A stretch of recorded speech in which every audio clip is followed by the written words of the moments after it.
หมายสูงค่ะไอซุงค่ะจอมเซอร์คริสต์มาสพี่น้องเขาตั้งชื่อเขาเอาค่ะเขาค่ะมีเพียงความใหม่ๆอะไรมาผลักดัน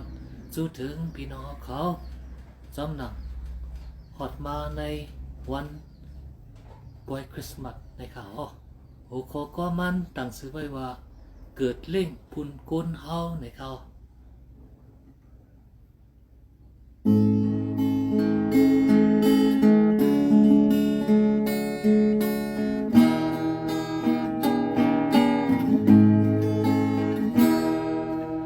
เจ้าจนปลางเนื้อกังหาเสีชัวลงมาตีในเมืองก่อนคงกังเกิดเลงในตองเศร้ากันยาเมเจ้ามารีก็ด้วยตั้งโควิญญาณหมดจำเจ้าสิเกิดเป็นคนมาบุญคนเป็นนาง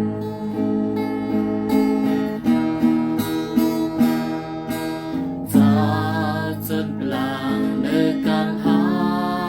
เสีจวาลงมาตีในเมืองก่อนของกลาง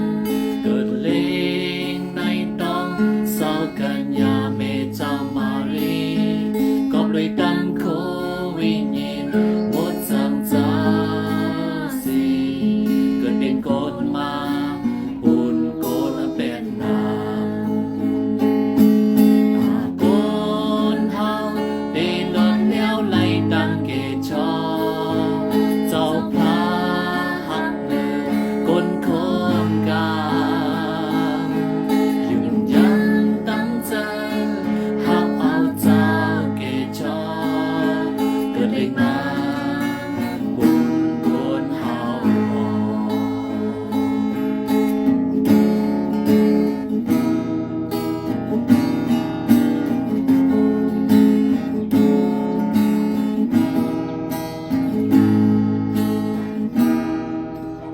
เจ้าจนปลางเนื้อกังหาเสีจวาลงมาตีในเมืองก่อนของกลางเกิดเลงในต้องเศร้ากันยาเมเจ้ามารีก็เลยตั้งโควิญญาณหมดจำเจ้าสิเกิดเป็นคนมาบุญคนเป็นนางคนเฮาได้ลดเลี้ยวไหลตั้งเกชอเจ้าพระหักเนื้อคนโคงกามยืนยันตั้งใจหักเอาเจ้าเกชอเกิดเลยมาบุญคนเฮา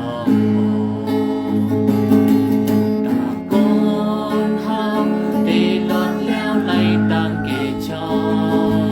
เจ้าพระหักเนื้อคนโคงกา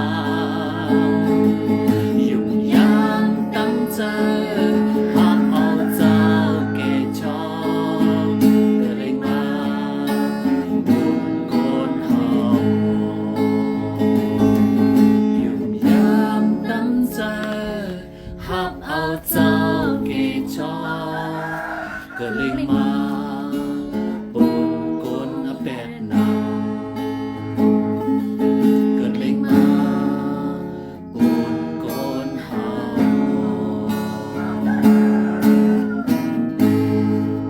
โอเควันมาไหนเจ้าเยซูคริสต์บอกว่าเป็นเจ้าเกศช็อตลงมาขับเอาจากที่โกนเชียวแลปนตาโกนเมืองคงกังเฮาค่ะได้ป่นดอดเลี้ยวในบุตรอาเปียดตั้งน้ำนั่นเชิงวันเมื่อไหนเจ้าเยซูคริสต์เกิดเล่งมาปนตาเฮาค่ะโกนตั้งสิ่งโกนปีน้องกูเจ้าคือค่ะออก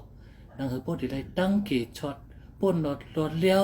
ในขี้ค่ะคงกังอันนำเนียมงามค่อยมกาอะไรป่นดอดเลี้ยวสิในเมืองนารายณ์นั่นเชิง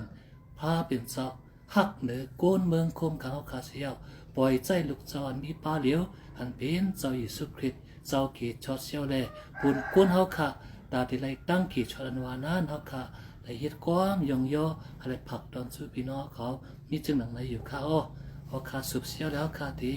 สืบยองย่อพระเป็นสกอเทียงหูนึงค่ะอ้อเอาค่ะหูคอก้อมตั้งชื่อไว้ว่าคริสต์มาสนะคะอ้อ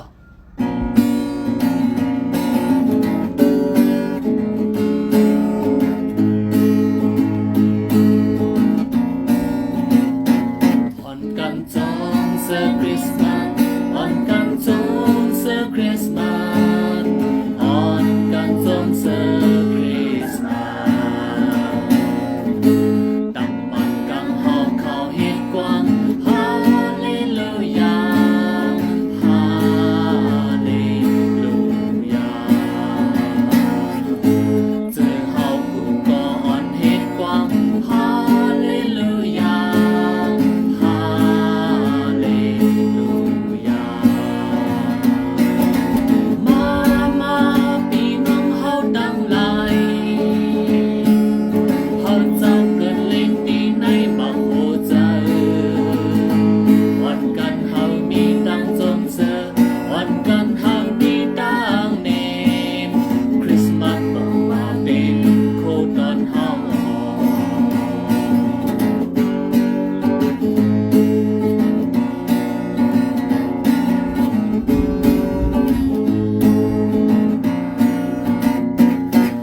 กันจงเซอร์คริสต์มาส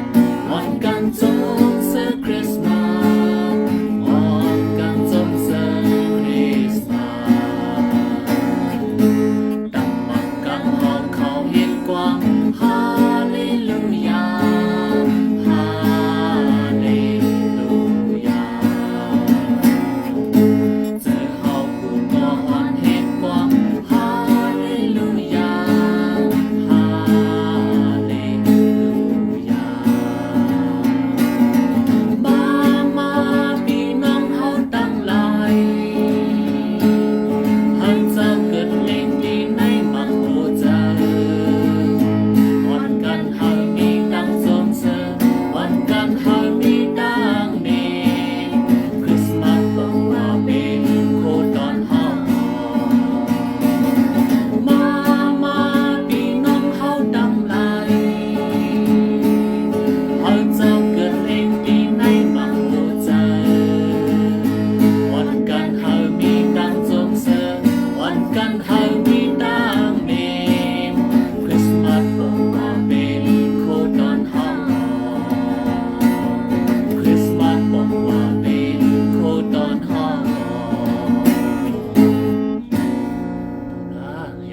เป็นสอบพันพ่อนี้มังคลานเลยพี่น้องเขาทั้งสิ้นกูก็เสียคำค่า อาเมน ส่งค่ะ ค่ะ